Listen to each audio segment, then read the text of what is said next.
वो ये है कि हम विशेष राज्य का दर्जा या विशेष पैकेज के अपने स्टैंड पे कायम है और वो पॉलिटिकल रिजोल्यूशन में हमने पास किया है। और मैं समझता हूं कि संजय झा जी के बनने से निश्चित रूप से पार्टी में एक जिसको बोलते हैं पैन इंडिया, हमारी पार्टी लंबे समय से पैन इंडिया पॉलिटिकल पार्टी बनने के लिए परेशान रही है और लंबे समय से हम लोग इस पर काम भी करते रहे। हमारे साथ हैं बिहार सरकार में मंत्री और जदयू के नेता Ashok Chaudhary.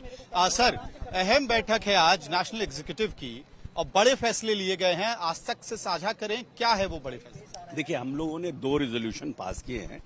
One is a political resolution and second is the organizational resolution.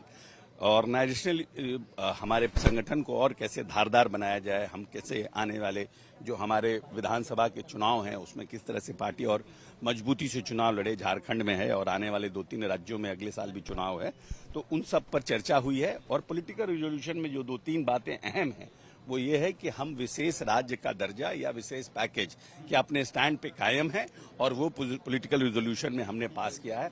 Second है कि जातीय जनगणना का जो हाई कोर्ट का निर्णय है उसको हम लोगों ने सुप्रीम कोर्ट में चैलेंज किया है और सरकार से आग्रह किया है कि उसको 9वीं सूची में अनुसूची में उसको शामिल किया जाए। और जो नीट का जो एग्जाम्स हुए हैं और नीट के एग्जाम्स में जिस तरह से जो घटनाएं हुई हैं, भविष्य में इसकी पुनरावृत्ति ना हो, इसके लिए एक कठोर कानूनी और कानून बनाया जाए जिससे कि जो आने वाले जो हमारे बच्चों का भविष्य है उसके लिए असमंजस की स्थिति ना पैदा हो। ये 3-4 पॉलिटिकल रिजोल्यूशन हम लोगों ने पास किया। अब हमारे जो सेंट्रल के हमारे माननीय मंत्रीगण हैं, हमारे माननीय नेतागण हैं, प्रधानमंत्री से मिलेंगे और अपनी बातों को इस पर रखेंगे। बड़ा सवाल ये सर, संजय झा के नाम पे मुहर लगी, प्रस्ताव कौन लेकर आया और किस तरह से वो रेजोल्यूशन पास? प्रस्ताव माननीय मुख्यमंत्री और हम लोगों के नेता श्री नीतीश कुमार जी खुद लेकर के आए और सब लोगों ने सर्वसम्मति से इसको एक्सेप्ट किया।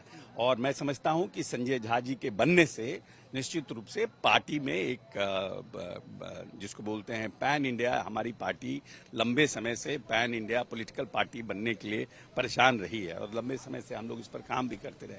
और संजय झा जी क्योंकि आने वाले समय में माननीय नेता का विधानसभा के चुनाव में व्यस्तता रहेगी, तो इसलिए माननीय नेता ने कार्यकारी अध्यक्ष बनाकर बाकी राज्यों में कैसे हम चुनाव लड़े, कैसे हम अलायंस करें, कैसे हम अपने आप से बातचीत करें, क्या हो, उन सब के लिए उनको अधिकृत किया है, कार्यकारी अध्यक्ष बनाया। और हम उम्मीद करते हैं क्योंकि भारतीय जनता पार्टी के साथ तालमेल में भी उनकी एक बड़ी भूमिका रही है, आने वाले समय में भी उनके साथ तालमेल करके हम कैसे आगे ग्रो करें, कैसे स्पेस क्रिएट करें, इस पर एक संजय झा जी एक अहम भूमिका का निर्वहन करेंगे।